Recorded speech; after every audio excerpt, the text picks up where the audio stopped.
Good morning and happy Monday, table family. It is Yolanda checking in to episode 12 of Everybody at the Table. I am so excited to be with you this morning. I hope your weekend was restful and that you are re energized for the week ahead. Today's conversation is a continuation of my chat with my girlfriends as we're talking about evolving at this stage of our lives. We're all in our 50s and 60s and we're starting new things and doing new things. And it's exciting just to sit down and have a group of real girls you can have a conversation with, to be vulnerable, support each other, learn of each other's challenges, and who's inspiring us during this time. So I hope you have your coffee, your tea, or maybe you're driving to work, but that you pull up a seat with open ears and an open heart to hear how we're travailing this new season of life. Listen in. So, Roz, this is particularly for you Mm-hmm. because I know you deal with women who are reinventing themselves after 50. Do you think women give themselves permission to do that? Absolutely not. Why or why not? Why are we? Well, on a serious note, and I talk about this in my book in terms of societal expectations. Mm, And y'all, the way the misogyny that has been embedded in mm, our DNA, Mm. mm, and how we talk about other species not liking women. We don't mm, like it. We don't like We ourselves. don't like it. mm. Because we've been trained, we've been indoctrinated. You want to see it? Go on social media for about 5 minutes. And Wow. if a woman has done anything wrong, I guarantee you about 60% of the people in that thread who are blasting her are Are Are women. women. women. Mm-hmm. Mm-hmm. But and then sometimes it makes me it grieves my spirit, but then I say, that's what has happened to us. That happened to us in terms of this dislike or this dislove or this whole thing of Black women particularly. And I know you have a wide audience, but I Right. talk about what I know about. Yep.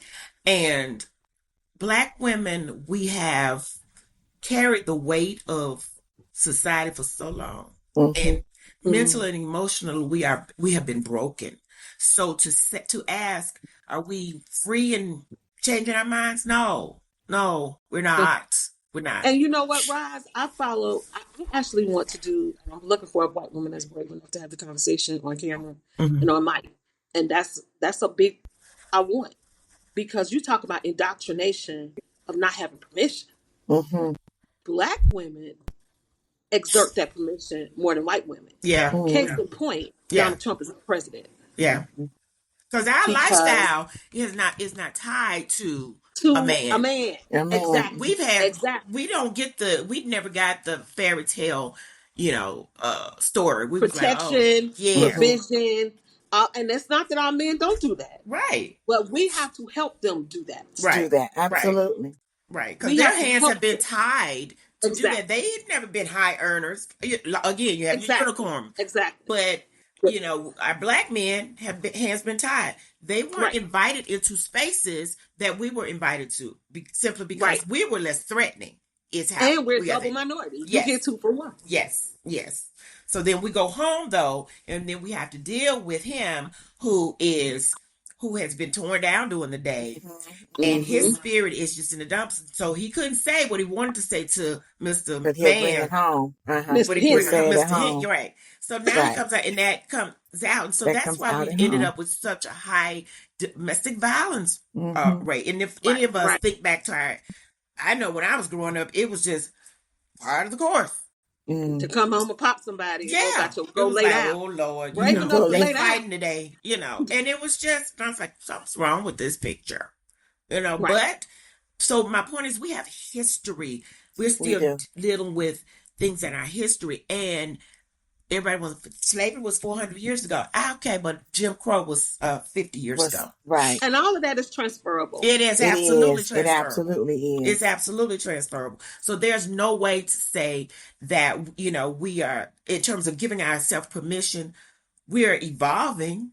We're getting there. We may not see the end result in our lifetime, but I believe these type of conversations that we keep having with each other, going to, like, we went to the retreat in Tony's The healthcare self care retreat, self-care, retreat that yes. my sister, Dr. Tony And Alvarado, did. having those conversations and women being able to say, just like what Stephanie said, yeah, I'm getting my voice.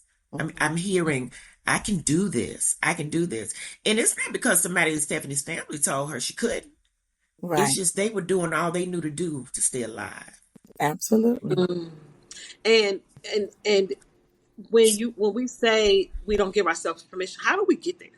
How do we What get what how permission? do we To get there? How do we get give ourselves even permission. exactly, Stephanie? You're talking about you're at that crust, right? You're at Yeah. that crucible of I know it's something, I'm itching. I want to give myself permission to come out of this box. Yeah. What does that look like for you in terms of how you think, what the thoughts you're having, the questions you're asking For yourself? me, I would say some of it has just been tired and sick and tired. I'm sick and tired of myself. The mundane, the routine of watching people do things that I'm well able, well capable, and should have been, doing, and may have done a pinch of it, over here with little Lucy, but I have that ability to do it with Lucy and all the people, you know what I mean? And just having that, watching people who I know have sat in the same spaces, same struggles, and then watching them start step by step to come out in some areas, making their ideas and things public. And I'm like, oh, now if she or he, come on, Stephanie, get your little stuff together. You've had these ideas ruminating in your mind for God knows how long. You've written them down. You've talked to people about them, and they're dusty now. But I'm in a space now where it's like, come on, girl, you get your little self together and stop thinking that you are not good enough, that you won't have an audience, a backing. Stop, what do we call it? Stinking thinking. Stinking thinking. Stop Yes. doubting yourself. Yes. I have looked at myself like, I know I have this. However, how do I put it on the table for somebody to say, yeah, I know you got it too. Yeah. And I have found myself in it's only been a couple of years for me where someone else has said, oh, you got the goods. Let's talk about how we, pull the goods out of you. If, find something, and whatever you find, you can do it. Right. I haven't always been, in that space of, of just development and someone seeing in me what I've always seen in myself. And not just giving me that lip service, but really putting something behind it, pouring something into me, and willing to, just walk it out with me. Yes. So that's the space I've been in. Yes. You hit so much on, my struggle that I have had to overcome in the last year. You all know me personally. You know that, I rock with who I rock with. Right. My sister, for those who listen to the podcast who don't know who my sister is, she's very outgoing, dynamic preacher, self-care professional. She is extremely gregarious and extroverted. I am the opposite. And I know people who think I'm an extrovert. I honestly am not. I'm an extrovert to do what I must do. And I say that to say is to do this, I have to extrovert. To do this, last year, one of my goals that I worked out with my therapist is I got to increase my network. I have to expand beyond, right? For the things that I want to do, I have to start networking. It ain't the thing I love. It's not the thing that I'm best at. When I get in the room, I'm great. But getting to the room, girl, I talk myself out of driving, getting dressed. I ain't got to go. The introvert takes over and I never make it. My sister can go to 7 events in a day. I told you. I get on the phone with her and I'm tired talking. I be like, I'm tired. You went where? You gotta go to y'all know you hey, eat family, you listen to the pod like 2 events a week. I'd be like, woo, Lord have mercy. I had to do something. So I had to overcome that. And I'm overcoming that. And I have to constantly overcome that. Every time an event is on my calendar and I gotta show up and I'm not speaking and I'm not on, I'm just in a room. I have to fight myself to go right. Get dressed, and it's more than it's anxiety. It becomes like this anxiety of like, oh, open up. So one of the things that I am, and this is what I want to ask you all. One of the things I'm involved in, have been involved in for 2 years now, is Chief, which is an executive women's organization. I have met some, I'm talking some girls, and not only are they great women and they're doing phenomenal things, they real. These, especially in Atlanta, you get that pretense and then you get the girls who are just doing it. These chicks love them. And we have great conversations. I had one last week and I was at an event and one of them, I got to schedule something with her. She was just like, I want to meet with you. I want to talk to you. And I was overwhelmed. Like she texted me and I was like, wait, lady, give me a day. I just met you. But I'm going to follow up. Those are the things that I'm having to make myself do. Yeah. Right? Because if you want something different, you got to do something. You got to do something different. You got to do something different. In this podcast, oh, baby, this is getting it out the grind. I got to say, hey, I got a podcast. You want to listen? Hey, you want to give me your information? It's a grind. I have to. Speak up. Yeah, because it's your business. It's you. This is me. Yeah, redefining who you are. Yeah. And I think that's the important part of, like you saying, you have introversion. And y'all know the ADHD story with me. And Stephanie's talking about the fear of the launch. But relabeling yourself is so important. What you speak to yourself. So I decided, ADHD is present. I no longer say I have ADHD. Is something I manage. So relabeling and pushing those things out, because those things will help keep you down, help your brain say, yeah, that's where we at. So we don't really need to go. We don't really need to do X, Y, and Z because what's going to happen anyway. So, in terms of helping reframe the inter-narratives is key. We're at the age now where I'm 60, you're coming. Stephanie, you'll be there in the morning. In 2 hours. She's 2 hours. I'm on my way. But at 60, y'all, the question that I had to ask, I said, okay, we always ask, Lord, give me a long life. Give me 30 more years. All this. All right, let's just say he does. What am I going to do? What's the point? What is the point? Guys, you're like, okay, you asked for it. So are these last 30 years just going to be, I don't know, God, you gave me all these gifts. I spent all this time in corporate America and I've learned so much, but I know so much. I can really help people, but I don't know. Is that fair to him to shrink back? To that point, Roz, that's how we got to this podcast. That's how we got to where I am as I'm literally planning my corporate exit of what that looks like for me in the next 5 to 7 years. To them, I don't know. Because it's some interesting times around this. What? Yeah. But as I talk, plan that, I had to sit with myself, Stephanie. 4 years ago, I started thinking, what am I going to do? I know I don't want to not work because that's not who I am, but I also know that I have all these ideas and projects, but they got to be funded. Somebody got to pay the bills around here. What am I going to do? So I started that internal investigation with myself, asking myself the questions and then asking those questions, with my trusted advisors, my therapists, and folks that I just bounce things off of. Like, here's what I'm thinking. This is what I like to do.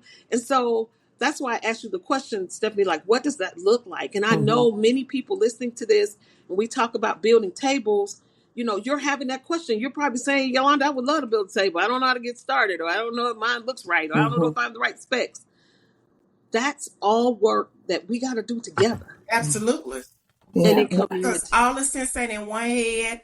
Right. And if we don't be intentional, not just cavalier about it, we have to be intentional about the support of each other. Absolutely. So, one of the things. Go ahead, Stephanie. I was just going to say, when Roz was saying, God, if you give me 30 more years, what am I going to do with that? One of the things I am learning about Stephanie is I absolutely know what I'm good at.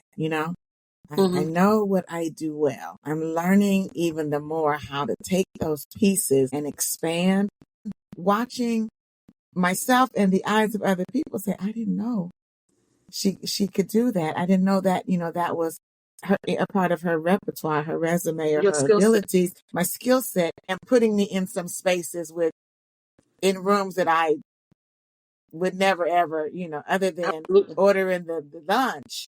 I see you in those rooms. And I'm like, God, hey, look at me. Michelle Obama said it this way. She said, I've been to every powerful room there is. They just not that smart. I have come to learn that if I'm in the room, I'm supposed to be there. And if I'm there, I got something to say. Yeah. Right. Ladies, we've been talking almost an hour. Let's land this plane because I'm having a great time. Me too. Yes. Who's inspiring you right now? Like, what women are you looking at, or people? I say women that by default because women are amazing. I love women. What women and people that are you listening to, looking at, modeling? Stephanie, you mentioned that you're seeing people do things. You're like, yeah, I'm inspired. I can do that too. And it's giving you courage and confidence to come out more. Who are those people? For me, I don't look on a national or a world kind of scale. And I have several local kind of circles where I watch people. This is absolutely truth from the heart, that I absolutely watch the both of you. I kid you not. I ain't saying this because you put me on your little podcast. No.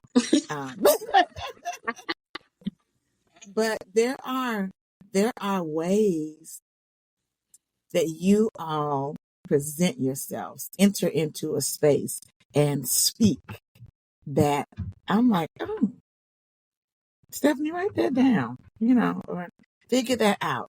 I don't know the day I'll ever meet Michelle Obama. Not that she's not great, and I have watched, when they were in the public space. Yeah, I paid attention, and I loved how she carried herself and the conversations that she had. And I lean more towards women that I feel like I can touch. Roz, who's inspiring you? I know you're going to say Dr. Tony Alvarado. Right. Maybe you won't.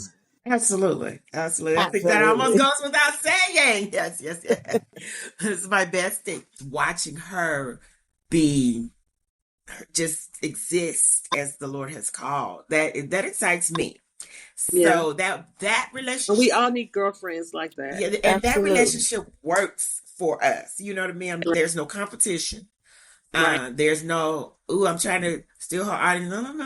No. You. Mel Robbins. I listen to her podcast just because we're kind of in the same, vein, white lady, all of that. Don't want to know her personally. I haven't listened to her, but I do know other of my peers and colleagues. Yeah, she's a great inspiration for me because, of course, there are some things that, I identify with, and then there's things that I don't. And my boss, Dr. Jada Bussey Jones, I've managed people, which I never want to do again. But I watch her as she is not, her management style is so peaceful and it's just so get the job done without wounding people. I am almost mesmerized after, and I say, if I were to go back to managing people, which God, I'm not, not, then I would want to do that. I want to be like that because she's gentle, but she runs things, you know what I mean? Because she recognizes that people are people. So I'm impressed by that, and I'm inspired by that in so many ways. It looks graceful and with ease, but I also know some of the backstory, you know. And being a black woman in medicine, in a predominantly white environment. Yes. At Emory, yes. So she's got some bruises that don't nobody know about, but she and her husband. Yeah, she definitely inspires me. And of course, my aunt, you know, my Aunt Bonnie, because it's just the two of us for the most part. And I don't know life without her. Yeah. She's always in my corner. Just always. Even, you know, just no matter what's going on with her. And I love her for that real unconditional kind of love. You know? So, yeah. Amazing. I love you all's relationship. I absolutely do. We do. Absolutely. Thank you. I'm listening to, of course, my sister, Datonya Alvarado. She's been my mentor all my life. And we run different lanes. I'm more of a corporate girly.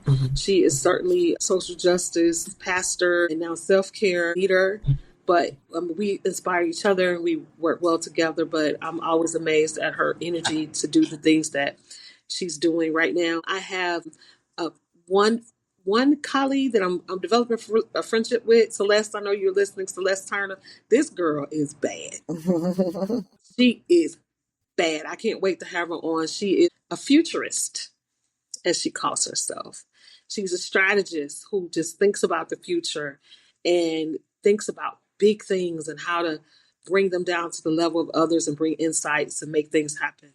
And then Corinne Canty is another woman who was a colleague who speaks to me. You can find her on LinkedIn. Both of them you can find on LinkedIn. And her whole concept is around play and making play a part of how you lead and just really getting in touch with your humanity. I tell Corinne all the time, when you speak, I pause. She's just one of those who causes me to pause. And I'm going to put this person out here. They don't even know they inspire me. But my daughter, because she do her own thing. My daughter, that generation, Moni. Right. That girl, it's frustrating that she does her own thing. But I appreciate that she's not going to get in the lane. Yeah. She ain't going to get stuck. Yeah. I'm trying to get her to stabilize, but she ain't going to get stuck. She keep moving. She's got to keep moving. Yes. Absolutely. Her regrets will be different because all in life we're going to have regrets. But I think she won't regret that she didn't do what she wanted to do. Absolutely. Absolutely. She'll be like, yeah, I did that. As she finds and stabilizes and finds her own lane, I am always inspired to see what she's going to become because she's very different than me. Thank you, ladies, for your time. Thank you for the conversation. How can the table audience find you, Roz? People want to find out the girls over 50. Can the girls under 50 call you or just the girls over 50? Yeah. Just hit me up. I'm still in the process of laying out all my social media. Empower her, HER, after 50.com.